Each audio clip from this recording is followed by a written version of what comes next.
ورتوی ځواني بارک یو تپوس کوما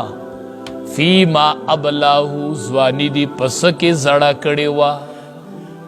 سم خیال لې چې الله د ځواني بارک تپوس وکي کنا چې اے ځوانانو ځوانم سکی زړې کړي وي سکیم ځواني زړې کړي وي څه جواب الله لورکو دا ځواني ګورې دا الله امانت ته مونږ سره دا پردای دا بختور خلق به چې جواب باور کی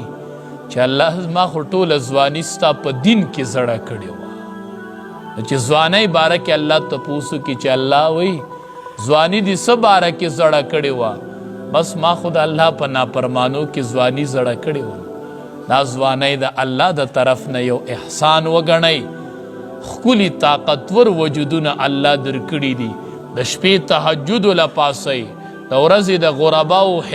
د غرباو سره امداد کوئ کمزور خلق سره تعاون کوئ مشرانو سره پیټي وړئ د کمزور خلق سره تعاون کوئ وای د دې طاقتور وجود به الله تپوس کوي دا به پکې مخې لراشي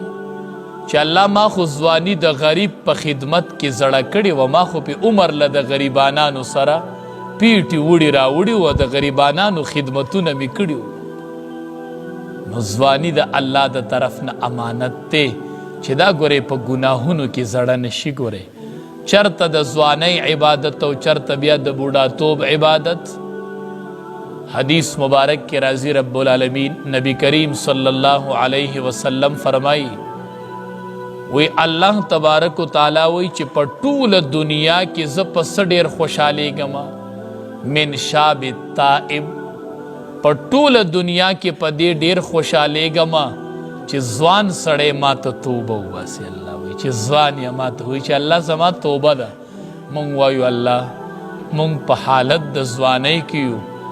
او الله تا ته هم په دې ځوانۍ کې توبه ده چې الله ته زمونږ په توبه خوشحالیږي وایي د ځوان په توبه خوشحالیږم ځوانه رب العالمین خو ستا د توبې په انتظار دی یوه توبه وباسه رب خوشحالیږي وی خدا ځوان دی طاقت شته او ما ته وی چې الله توبه مې ده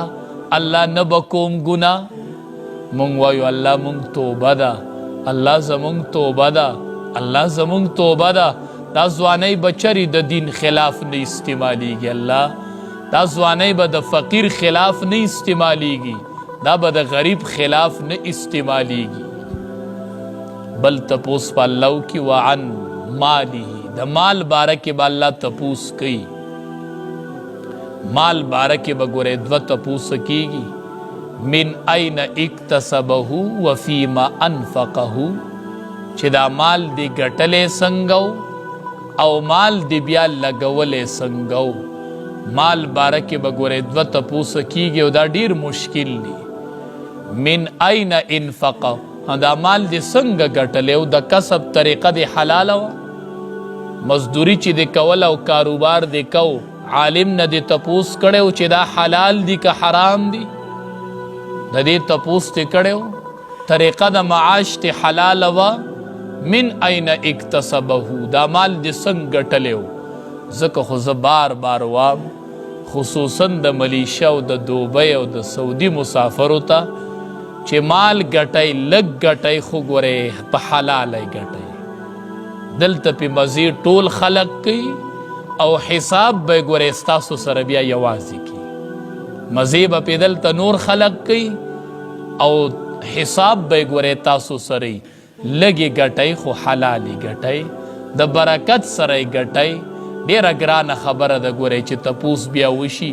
چې طریقه د کسب د حلاله وه او که نه حرامه نو ډېر احتیاط کوئ وفیما انفقه بل تپوس په کوي چې څنګه دې مال لګولی ما مال درکړی تا چېرته جومات جوړ کړی تا چېرته مدرسه جوړه کړې وه تا چېرته یو یتیم له کور جوړ کړی تا چېرته اختر کې یو یتیم له جامې اغوستې وي تا چېرته په اختر کې ستا په پیسو د یو یتیم په کور کې اور بل شوی پخلی شوی ستا په پیسو مال دې کم ځای لګولی اخو ما درکو نو تا د فقیر خلاف استعمال کو تا خو د غریبانانو خلاف استعمال کو او الله وی زما خلاف ته ادریدلې، زما خلاف ته خپل مال د دین اسلام خلاف ته استعمالو، نو د دې مال به الله تپوس کی ګورې دا به نه وی چې دا زما ما ګټلې دی او زما خوښه ده. ګورې الله به د دې تپوس نه کوي چې تا واده کوی دن کې دا کالتوسونو باندې مال الوزولی و، دغې مال لږ ځای راکه، دا مال دې په څه کې لګولی و، دا دې په کومه طریقه باندې لګولی و، د دې نه چاته فایده رسېدلې وه، ته ولې دا مال ضایع کوې؟ علاوه د دې نه چې ماشومان دې پې یرولي وو، په کورونو کې دې بیماران یرولي وو، په دې باندې ازار دې اغستی و، په دې مال باندې دا مال مې دې دپاره درکړی و چې ته پې ازار والا، ته پې یتیمانان ازار کا، نو د دې مال به الله تپوس کوي، نو غټ احتیاط به کوو. بل علما وایي اخرې تپوس په الله دا کوي چې علم دې څومره او عمل دې څومره، علم دې څومره او عمل دې پې څومره کړی، دې کې به مونږ ډېر تاوانیان راشو، دې کې به ډېر ناکامه راځو. الله به وی عالمه علم درته و په دې مسله، او الله ما ته خو علم و، عمل دې پې ولې نه کو، تا پې ولې عمل نه کو، خلقو ته دې وی او خپله دې پې عمل نه کو، دې کې به ډېر په خسران کې راځو. یا الله زمونږ علم با عمل نصیبه کړه، علم با عمل الله د بې عمله علم نه خو وساته کریم الله، دې کې به ستاسو نه مونږ ډېر ګیر یو دې تپوس کې